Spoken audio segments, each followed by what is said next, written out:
Review time. All right, guys, got the Hill Zero Rheum Noble 4-person tent.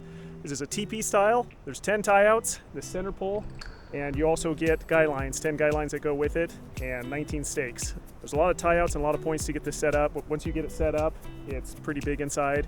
This is all set up for a hot tent. You've got your chimney jack here. I'll zoom in on that. And you can put your hot stove right here. I'll show you some footage now of that on my winter trip. It's big enough for comfortably, I'd say very comfortably, 3 guys or gals, or 4 people is what it's designed for. It depends on how well you do your guy lines and get everything stretched out. I'll show you inside here. So here's as we're coming in. Here's our stove jack. This comes with it. It's pre-cut. I would actually prefer if they had not pre-cut it so you can size it to your own chimney pipe, but it worked for what I was doing. This folds back so you can tie it out of the way. I had 0 heat issues on this from the pipe.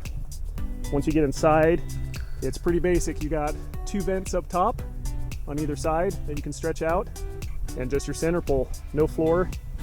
And then these tension straps, if you need to tension it down further. Tie outs on either side. You can stretch the door this way, or you can open it this way like I have it. So it is nice that it can open wide open. Nice thing is, once it gets sunny, you can just pop this other door open and get a good breeze coming in. When I last took this out, it was raining pretty heavily and I was in the snow, so I kept this battened down pretty well. It did phenomenal in the rain, as I'll show you in the footage. 0 moisture inside, just condensation buildup from the stove.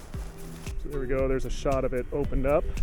And if you find yourself in an awesome location with a beautiful view like this, open it wide up, and that's your view.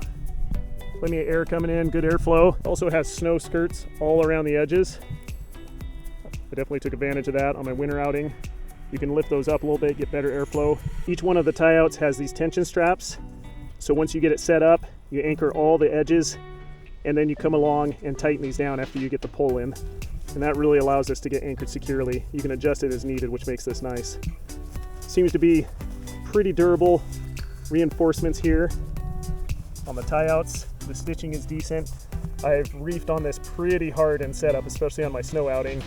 Didn't notice any tears, 0 leaks. There's a shot of the vents from the outside. So center standing inside, I'm about 5'11", 5'11 and a half. I've got room to stand fully, move around, but obviously as you get near the walls, you're gonna be squatting and sitting. But nice open view. All right, so what conditions would this tent be recommended? Obviously winter with the hot tent sleeve here that allows you to put a stove in there. It really makes this dual purpose. I would say any season this is good for, spring, fall, winter. Like I said, it rained very heavily while I tested this on my winter outing. I was expecting snow, but I got rain. Stayed completely dry.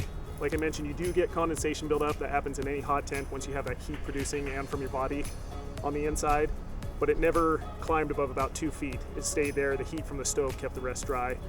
Seam seals all worked well. Yeah, spring, fall, winter. It is very lightweight.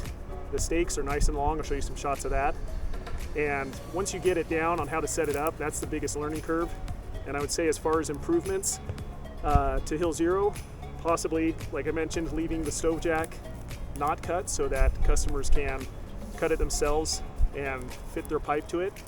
Also possibly some stow inside, maybe some netting so you can put gear that you need to reach up high, so you can put gloves, whatever else you need to dry, keys, wallet, stuff that you want accessible, and maybe even a pocket sleeve along the side. Another feature that I think should be included in this is having a floor that can snap in as an option along with it. If you want to stay floorless, that's great, but it is nice to have at least a half section of flooring up to the pole as an option. So that'll also be my recommendation to Hill Zero, is some kind of addition of floor that snaps into the tie outs and holds itself in place. So that's really my gripes with it. Not many. Like I said, it held up in some pretty rough, wet conditions when I last tested it.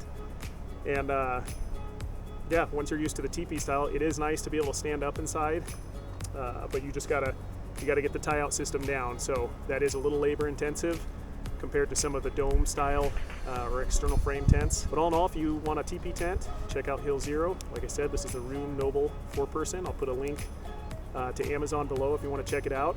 And if you want to see the overnight video, I'll put that probably somewhere over here. There'll be a pop-up or an end screen to check out my full testing of it. They did send this over for me to test out, and I told them I was going to be pretty rough on it. So if you want to check out another hot tent option, Give us a look on Amazon. I'll leave a link below. Like I mentioned, Hill Zero is the company. The Rheum Noble 4-person tent. And the price is just right. It's not too bad, in my opinion. So for what you're getting, like I said, the quality seems pretty decent so far. Given I've only tested this out once in heavy rain. Other than that, guys, check it out. Give me a comment on your thoughts, and we'll see you next time.